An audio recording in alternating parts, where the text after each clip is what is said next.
অবশেষে UGC net December 2025-এর notification প্রকাশিত হলো।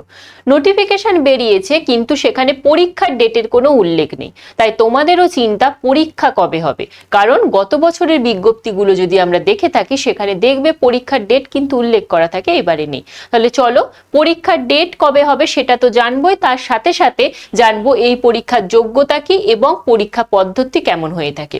Hello student, welcome to BSSC YouTube channel. এই চ্যানেলে অনেক অনেক স্বাগত।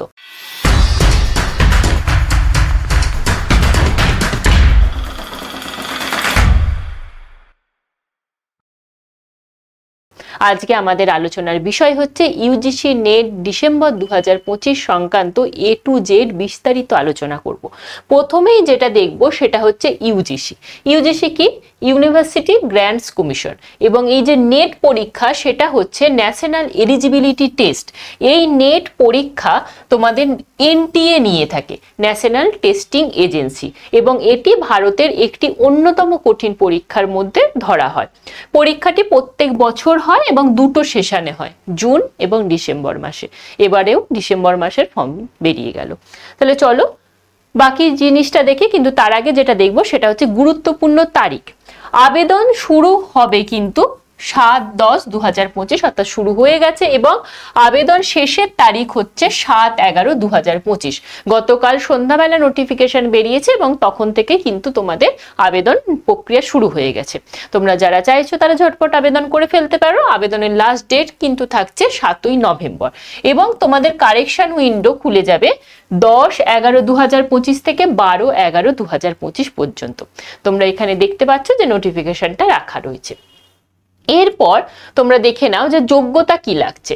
যোগ্যতা এই পরীক্ষার জন্য স্নাতকোত্তরে ন্যূনতম 55% নম্বর কিন্তু তোমায় থাকতে হবে, এবং যেসব প্রার্থীরা মাস্টার্সের ফাইনাল ইয়ারে পড়ছো তারাও কিন্তু এই পরীক্ষায় আবেদন করতে পারবে।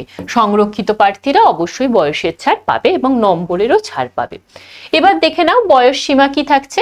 এই পরীক্ষাতে বসার জন্য কোনো বয়সের ঊর্ধ্বসীমা নেই, কিন্তু এই পরীক্ষাতে পাশ করার পরে তোমরা সকলেই জানো জেআরএফ পাওয়া যায়। সেই জেআরএফ পাওয়ার জন্য কিন্তু একটা বয়সের ঊর্ধ্বসীমা থাকে। সেটা পুরুষ প্রার্থীদের জন্য ইউআর হলে 30 বছর, এবং এসসি এসটি ওবিসি প্রার্থীরা যেমন সরকারি নিয়ম অনুযায়ী ছাড় পায় এক্ষেত্রেও ঠিক তাই। ওবিসি প্রার্থীরা 33 বছর বয়স পর্যন্ত আবেদন করতে পারছে, অবশ্যই পুরুষ, এবং মেল ক্যান্ডিডেট এসসি এসটি হলে 35 বছর বয়স পর্যন্ত আবেদন করতে পারছে। অন্যদিকে যারা ফিমেল ক্যান্ডিডেট তারা কিন্তু ইউআর হলে 35 বছর বয়স পর্যন্ত, ওবিসি 38, এবং এসসি এসটি ফিমেল ক্যান্ডিডেটরা 40 বছর বয়স পর্যন্ত এই জেআরএফ এর জন্য আবেদন করতে পারবেন। বাকি এই পরীক্ষার জন্য কিন্তু বয়সের কোনো ঊর্ধ্বসীমা নেই, যে কোনো বয়সেই কিন্তু এই পরীক্ষায় বসা যায়। এরপর দেখে নিন যে পরীক্ষা পদ্ধতি কি থাকবে।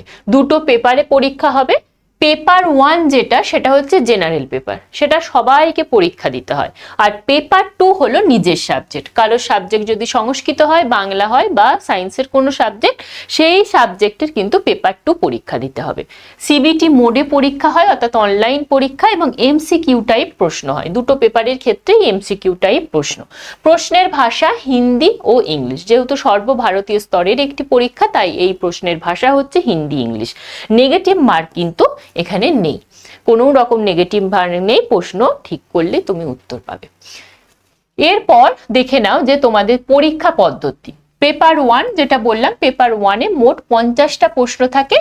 টোটাল হচ্ছে 100 নম্বরের পরীক্ষা, অর্থাৎ প্রতিটা প্রশ্ন কিন্তু 2 নম্বর করে।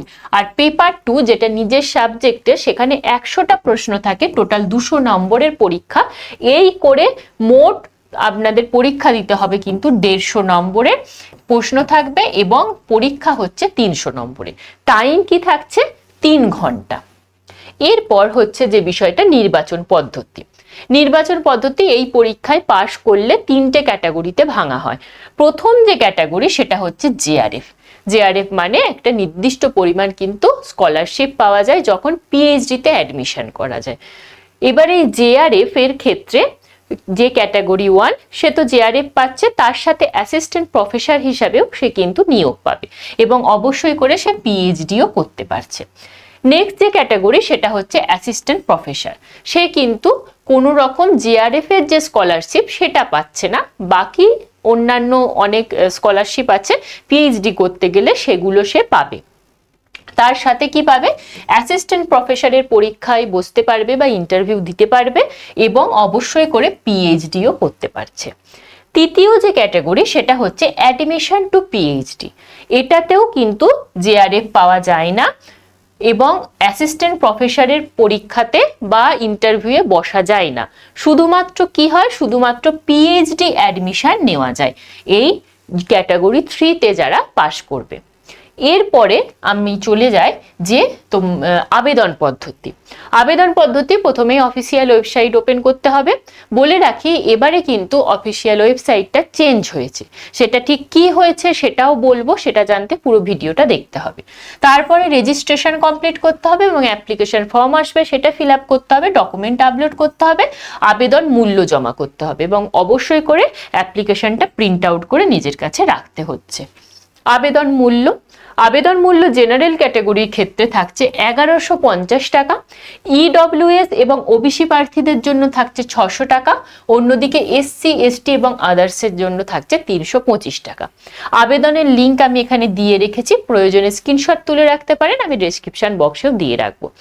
দেখতেই পাচ্ছেন এবারের যে ওয়েবসাইটটা সেটা কিন্তু ugcnet.nta.nic.in, এর আগে কিন্তু এটা ছিল ac.in। তাহলে এবারে কিন্তু পাল্টে গেছে। আপনারা এতদিন পর্যন্ত যারা নেটের ফর্ম দেখে এসেছেন তারা দেখবেন আগের যে ওয়েবসাইট সেখানে কিন্তু এখনো পর্যন্ত কোনো নোটিফিকেশন নেই, ওয়েবসাইট চেঞ্জ করা হয়েছে। এই ওয়েবসাইটটা এসেছে যেটা হচ্ছে nic.in, সেখানে কিন্তু এই নোটিফিকেশন এসেছে এবং সেখানেই কিন্তু অ্যাপ্লাই করা যাচ্ছে। এরপরের যে মূল বিষয় সেটা হচ্ছে পরীক্ষা কবে হবে। পরীক্ষা কবে হবে সেটা একটু অ্যানালিসিস করতে হবে এবং তার জন্য আমি এখানে ডিসেম্বর 2023-এর পোর্শনটা এনেছি, ডিসেম্বর 2024 আনিনি, কারণ জানেন 24 সালের যে নেট পরীক্ষা দুটো সেটা কিন্তু একটু টালমাটাল অবস্থায় ছিল, যার কারণে অনেকটা পিছিয়ে গিয়েছিল।